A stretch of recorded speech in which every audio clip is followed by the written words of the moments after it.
stair, above them. They immediately will put somebody above them because just of who they are to everybody else. They might not even know what that person does or like what they do, but everyone as a society puts them up there, so they just follow suit, right?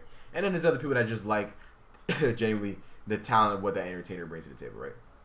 So connecting that back to Lil Nas X. Lil Nas X to me is an entertainer, right? He also is talented when it comes to the making music, right? But the music process in and of itself, that's a whole different thing. We're really gonna talk about it. Every artist, as we know up to this point, does not write their own raps or write their own music. A lot of artists are not engineering their own songs. You know what I'm saying? Like a lot of artists, like I said, are entertainers. They're going in the booth, they laying vocals, and they leaving. It's really up to the engineer to mix the song. It's up to the mastering engineer to master the song, and it's up to people. This is all if you're assigned to a label, as I'm saying, or if you are at the upper echelon level of independent artistry, where you can pay for other people to do all your stuff, then that's what's happening as well. But Lil Nas X is a signed artist, so he doesn't really have to do much but lay vocals. You know what I'm saying? He may also be coming up with a marketing plan for these songs and the rollouts. Very also possible. But he don't really have to do much other than go in the booth and lay vocals, right? So, you don't have to pay for studio time, more likely than not. He don't have to mix the vocals like I just said. And he doesn't have to come up with the cover art. Probably doesn't have to shoot the video. Not probably. He doesn't have to shoot the video.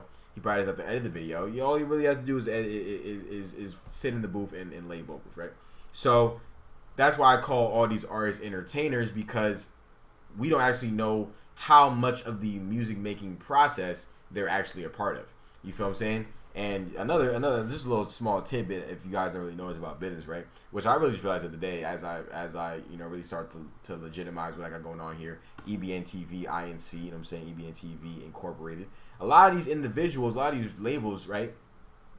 Because I'm gonna just give y'all this is a little small business 101. I'm not no tax guy, but I watch videos, and I have to be knowledgeable what I got going on so I can progress what I got going on, right?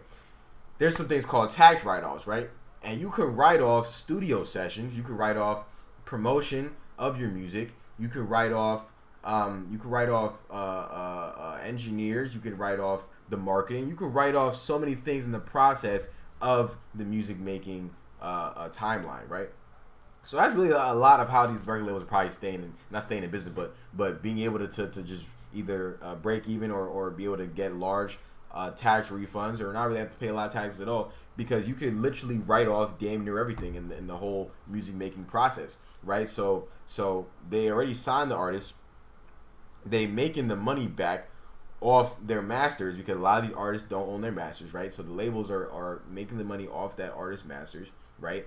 And if they sign the artist signed to a damn 360 deal, then now that man's super sick, because now you're not making, the label's making money off your merchandise, making money off your likeness, making money off your masters. They making money off damn near everything except for your touring. That's more likely what the artist ends up taking home with them, is the money they make on touring, right?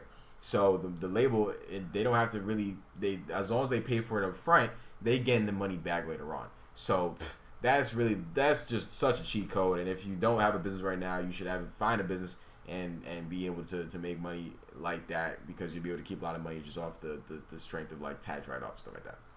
So that's a little business 101 for all you that are not in school or don't take business or don't even know what the hell I'm talking about. Do some more research and it'll be advantageous for you, I guarantee. But once again, going back to the whole Lil Nas X being an entertainer, Lil Nas X is strictly an entertainer. The man is there to entertain, and he does a good job. Even these damn ads, do you hate Lil Nas X? You may be entitled to financial compensation. Welcome to Montero.com. That's probably where you can buy the album or buy merchandise of some sort. You know what I'm saying? Going to the next ad he also put out.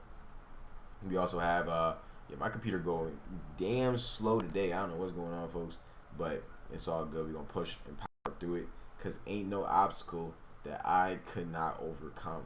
Okay, you know what I'm saying? Another one, gay, you may be entitled to financial compensation. I don't know, the man to me is hilarious. If y'all find Lil Nas to be hilarious, you definitely let me know. I think he's funny. The fact that he's gay don't got nothing to do with me. But it's all to me about the music. At the end of the day, all the theatrics, and I always say, the theatrics don't work if the music ain't good. If the talent ain't there, all the theatrics don't mean nothing, right? And I kind of want to tap back to Soulja Boy for a couple seconds, right? Yes, all the theatrics of him calling out Kanye and him putting out his Donda verse, it didn't lead to more sales for Swag 4. Because every time when I had that conversation, with everyone about Swag 4, and no one can really tell me that the man dropped a good album, because they didn't listen to it. They were all just telling me like, oh, he started this.